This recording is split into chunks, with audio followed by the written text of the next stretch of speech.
me revoilà encore parce que j'avais oublié tout à l'heure, mais on est allé à la médiathèque ce matin à la sortie de l'école à 11h30.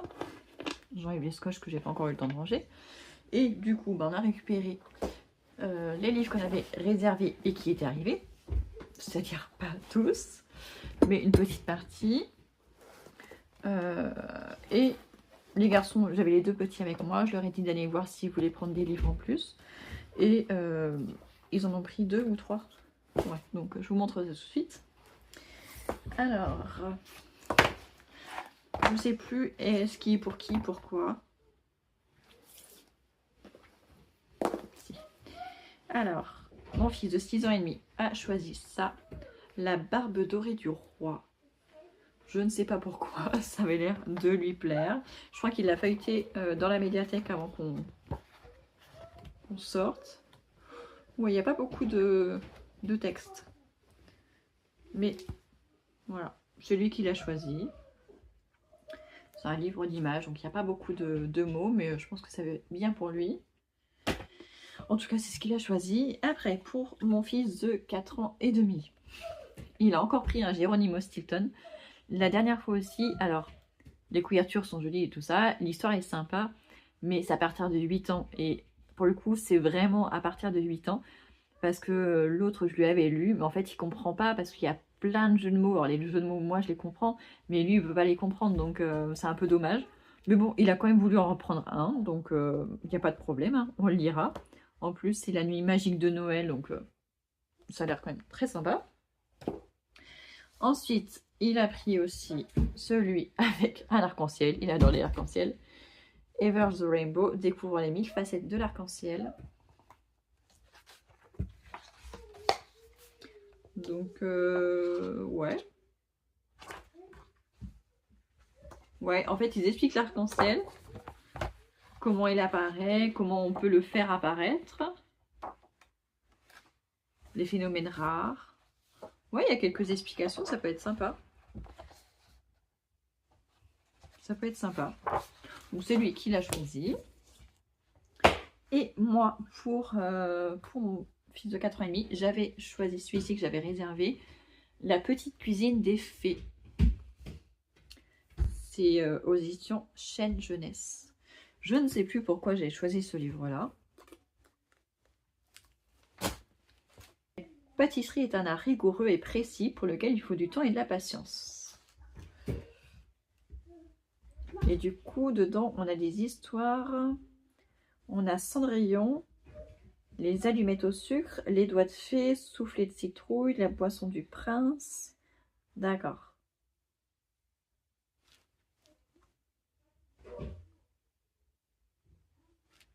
Ce sont des recettes.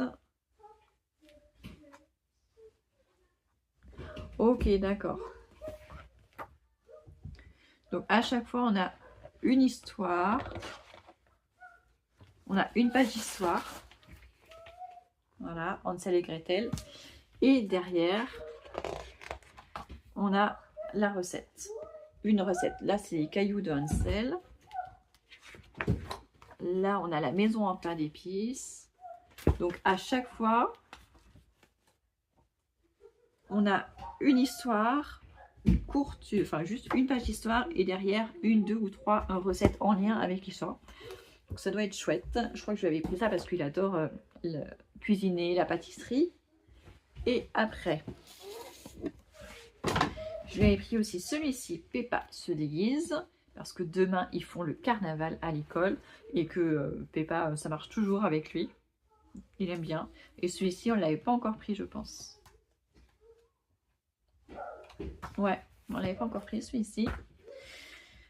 Pour mon fils de 13 ans et demi, je lui ai pris le premier tome de Cellule 24 que mes filles ont déjà lu à l'école, dans l'ancienne école. Elles l'avaient à l'école.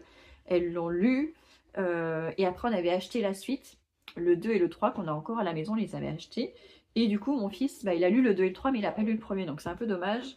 Et à l'ancienne médiathèque il y était et le jour où j'ai voulu le prendre, il n'était plus là. Donc je me suis dit, il y est ici, enfin en tout cas il a fallu le réserver.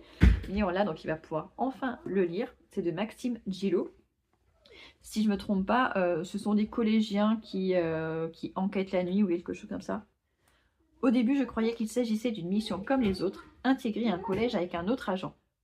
Et retrouver un prof d'histoire géo qui s'est volatilisé du jour au lendemain sans laisser aucune trace. Une disparition mystérieuse dans un collège chargé d'énigmes et de dangers, c'est plus kiffant qu'un cours de techno à mourir d'ennui. Notre couverture, un frère et une sœur, tout ce qui est le plus normal. Jusque-là, tout va bien, enfin jusqu'à ce que tout parte en vrille et que la mission nous échappe complètement. Voilà, donc ça, je pense que ça peut être très sympa quand ils sont en CM1, CM2, collège. En tout cas, mes 3 grands M, donc voilà, pour le grand. Toujours pour le grand, je lui ai pris Thérapie du crime de Sophie Jomain et Maxime Gillot, donc c'est le même auteur que celui-ci, avec Sophie Jomain qui a écrit beaucoup pour les adolescents. Et vu que là, ces derniers temps, mon fils il est plus grand, enfin ouais, il a rien, il a des livres, mais qui n'intéressent pas. Donc j'ai essayé de voir avec lui ce qui pourrait lui plaire.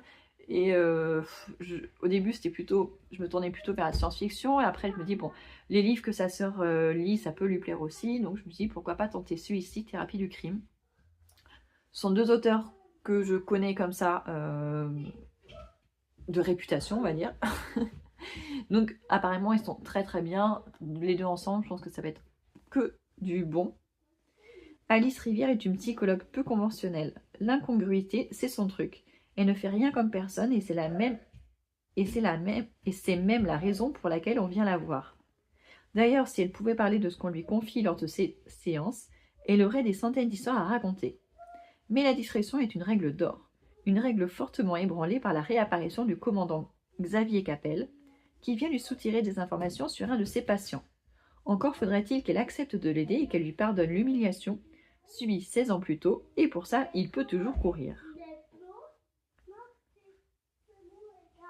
Voilà, donc c'est plutôt un polar, mais version ado. Donc je pense que ça peut lui plaire aussi. J'essaie de varier pour qu'il ait du choix et qu'il trouve quelque chose qui lui plaise. Et enfin, je lui ai aussi pris celui-ci, Le garçon qui en savait trop de Hubert Benkemoun. Il n'est pas plastifié celui-là. Bizarre. Aux éditions Scrinéo. Moi, c'est Barnabé, mais on m'appelle plutôt Barney. Du moins, les rares qui m'adressent la parole au bahut. Plus banal que moi, je ne crois pas que cela existe. Enfin, jusqu'à ce qu'un drôle de don me soit tombé dessus. Sans que je sache comment ou pourquoi, je me suis retrouvée à pouvoir lire l'avenir de certaines personnes que je croise. Franchement, ce genre de pouvoir me semblait totalement inutile. Et puis un jour, j'ai commencé à m'en servir. À m'en servir beaucoup. Scrinéo, on a un livre de cette maison d'édition à la maison que mes filles ont beaucoup aimé. Donc je pense que c'est aussi une maison d'édition parfaite pour les ados. Je pense que ça peut être sympa.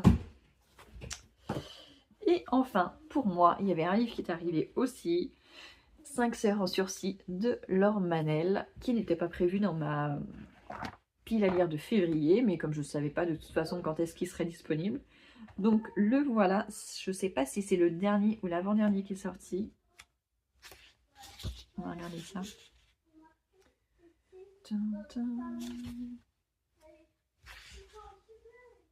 2024, donc c'est le dernier en date. Donc, je suis très contente, j'en ai entendu beaucoup de bien. Là, mes 2 lectures actuelles, honnêtement, m'ennuient un peu. Mais je crois que je vais me dépêcher d'en lire au moins une qui est obligatoire. Et après, je vais me plonger dans celui-ci. Là, on est mercredi.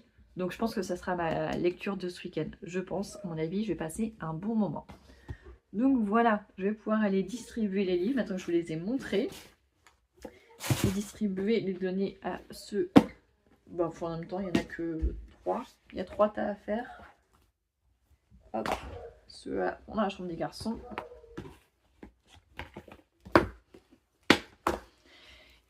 Et voilà. Et nous, on se retrouvera plus tard.